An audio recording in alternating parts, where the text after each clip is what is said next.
Hey everyone, this is Kevin from the chesswebsite.com, and today we're going to be looking at the Petrov defense, which starts out with pawn e4, pawn e5, both sides trying to control the center.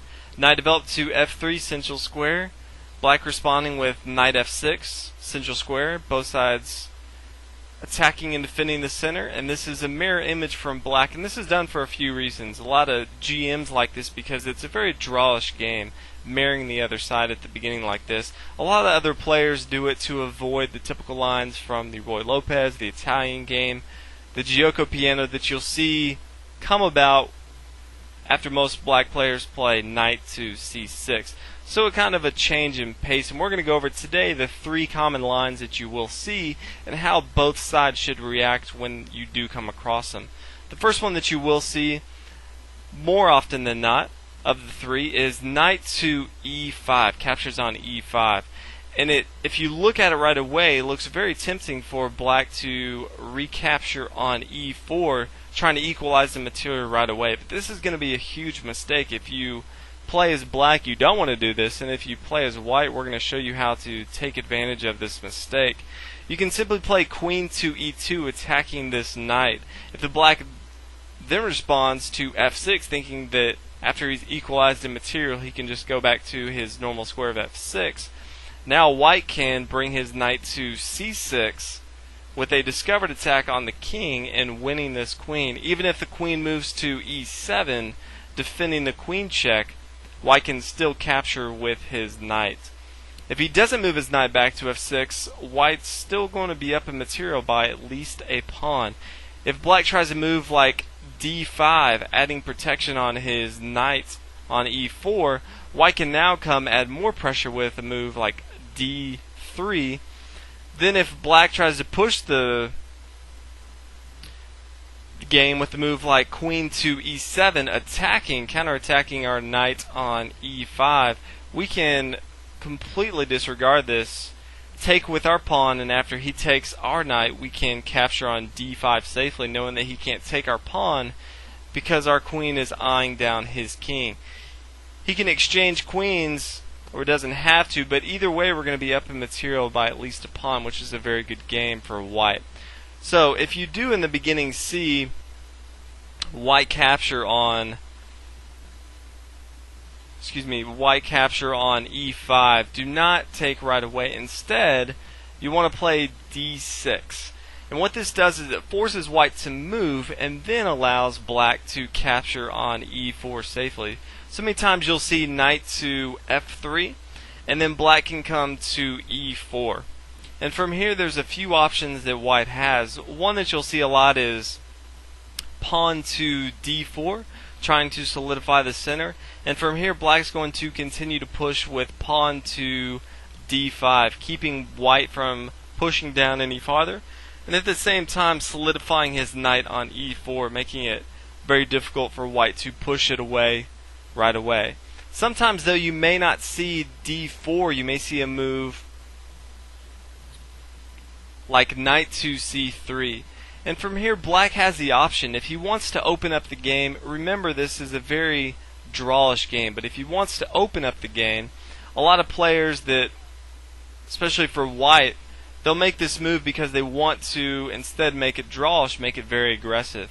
And this comes about if knight captures on c3, white can recapture on c3 with his pawn.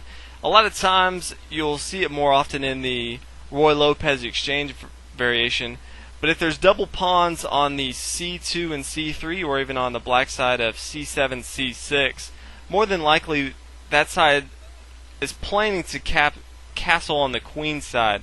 So if we assume that white's going to castle on the queen side, black castles on the king side, it's going to be in a very aggressive game. Anytime both sides castle on opposite sides, it's pretty much a race towards the other person's king. Both sides can pretty much kamikaze all their pawns and pieces on the side of the other king and not forfeit any of their defense they have for their own king. So again, for both sides, if you do want to open up the game and make it a little more aggressive, you can just go ahead and bring your knight to c3, and then after the exchange, white can take on c3 and then castle queenside. So that's the first variation that you'll see, is if knight captures right away on e5. The next variation that we're going to take a look at is the most common, and that is d4, completely disregarding the first pawn. And from here, black has two options. He can take on d4 or he can take on e4. I personally recommend taking with our knight on e4. I think it's a great square for our knight, and I just don't like the complications that come about after taking with our pawn on d4. So from here, white can bring his bishop to d3. There's no reason right away. Keep in mind, in the Petrov defense, a lot of times the knights are being forced to move more than once at the beginning. So it's okay not to take this pawn right away. White's going to get that material back. From here, black has a few options. The most common option that you will see is pawn to d5, putting added pressure onto this knight here. From here, white can bring his knight to e5, and a lot of times here you'll see a continuous mirror image of bishop to d6. And as you can tell from this game, as it is a mirror image, this game is very drawish. So if you do like to play very drawish positions in the Petrov defense, you will also like this one as well. So those are the two most common that you'll see in the Petrov defense.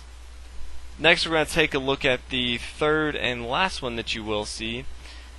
After e4, e5, f3, f6, the other variation that you will see is the 3 knights or the 4 knights attack, and that's just knight to c3. And from here, black has two options. He can have a game of the Petrov 3 knights attack, which is bishop to b4, attacking this knight, pinning it down once his white's pawn moves on the d file. Or he can go into the 4 knights game, which is knight to c6.